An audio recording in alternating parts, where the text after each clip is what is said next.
You think I should play a live song? I was just going to ask you that, Yeah. David. I know you played the Orphan Train song last week, but Yes. that when we recorded that, he took the dulcimer out because he had this certain thing that was very emotional. Who's he?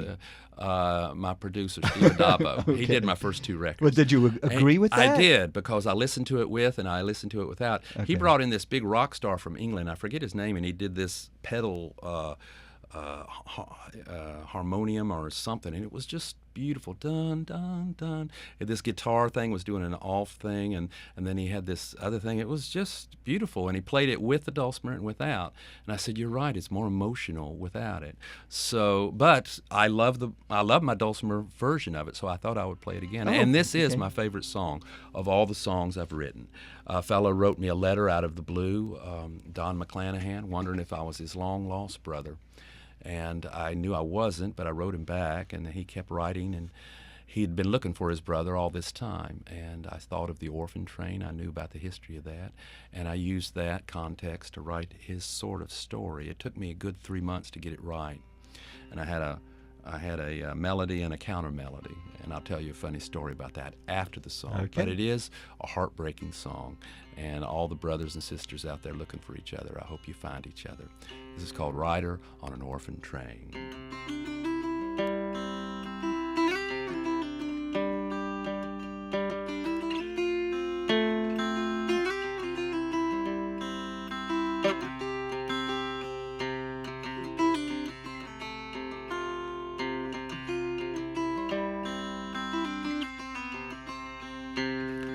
Once I rode an orphan train, and my brother did the same. They split us up in misery. James was 5 and I was 3.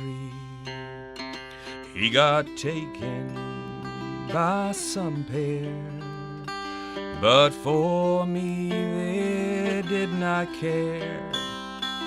We were brave and did not cry when they made us say goodbye. That was the last I saw of him before some family took me in. But I swore I'd run away and find my brother James someday.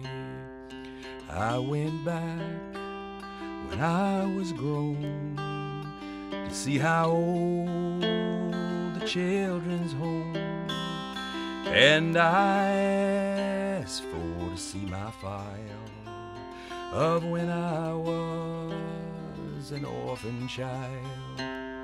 It's sad, they say, there's been a flood, file washed away in Missouri mud. Sometimes life is a stone wall. You either climb or else you fall. In every town, on every street, all the faces that I meet, and I wonder, could one be my brother James come back to me? Though I don't know where he's gone, I have searched my whole life long. Now I roam from town to town, but there's no orphan lost and found. Sometimes I dream a pleasant sight, my brother James and I unite, remembering our last goodbye. No longer brave, we start to cry. I hope he lives a life of ease, and all his days a soft warm breeze. May he sit upon a throne, and may he never sleep alone. Once I rode an orphan train, and my brother did the same. They split us up in misery. James was 5 and I was 3.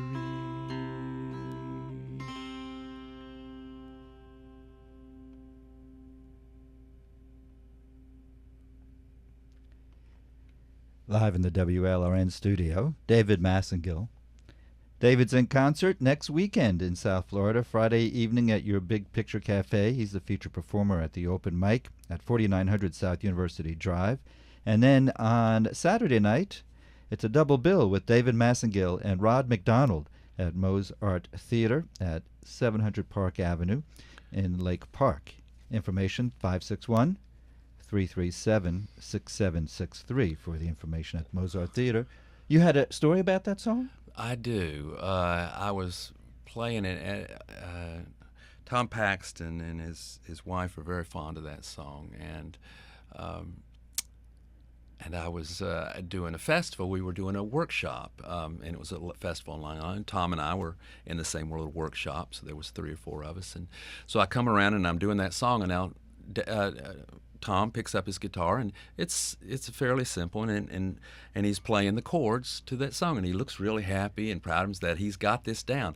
Well, he does. The thing is, every third verse, it has a different chord progression. And as I'm singing the song, I said, isn't that great that Tom Paxton is playing along on my song? And I'm thinking to myself, gosh, I wonder if he's going to notice when the third verse comes around, it's going to be a different chord progression. Otherwise, it's going to be a train wreck. And by God, that's what it was. So I went, I hope he lives. It went, I hope he lives. And it was like and the thing is, it comes around 3 times because it's 9 verses, and then I repeat the first verse, And so the first time through, sure enough, da-da-da, train wreck, da-da-da, train wreck. So he resolves on the wrong chord, and it's just a train wreck. And I'm trying to play it my way, and he's not being sensitive to that. And this is Tom Paxton, a legend, And so I'm thinking, we get through that, and I went, oh, that was painful. But I think to myself, well, surely he'll realize that it comes around again every third verse. It's going to come around to that. Next time it comes around, 6th verse, da-da-da, another train wreck, da-da-da. And he started looking at me like, what's wrong with you? Can't you play? I could see it in his eyes. Can't you play the right chords? He's looking at me, And then it comes around, I said, well, I'm thinking, maybe he'll do it on the ninth verse, but sure enough, it's another train wreck. And I'm going, it was just so hard for me to get through the song. And we get to the end, and we finish. Of course, we repeat the first verse, and it's okay. After the song is done, I turn to Tom. I say, Tom, it was an honor for me to have you play on my song. That was on stage, on the microphone. No, I said that to him privately. Oh, did you? I did not tell him that he had made a train wreck out of my Orphan Train song. And he didn't say anything to you. He didn't say. He just said, "You're welcome." He's a legend. He doesn't have to account for anything. I could have said, "Tom, didn't you see that it was like a different chord?" But I gave it a couple of seconds, and all of a sudden it just came to me. This is Tom Paxton. You don't lecture Tom Paxton. This sort of thing. Well, that's something that's stayed with you for a long time. He's forgotten about it. I smile about it. I laugh about it. I think it's just so great that it happened. Sometimes little things like that it's better when they're a little, like if you've ever been at a wedding where something goes wrong. And that's what you remember. Usually it's something that, and everybody deals with it, and it's fun, and it's like everybody laughs about it, and it's even better. You couldn't have planned it better. So I wouldn't want to foist that version off on anybody. I hope nobody recorded it, but I'm glad it happened. Because now if somebody plays with me, I make sure they know there's a different chord progression. David Massengill is here. Well, you said you moved to New York City. Was it after you graduated college? Yes. Graduated from the University of North Carolina. Now,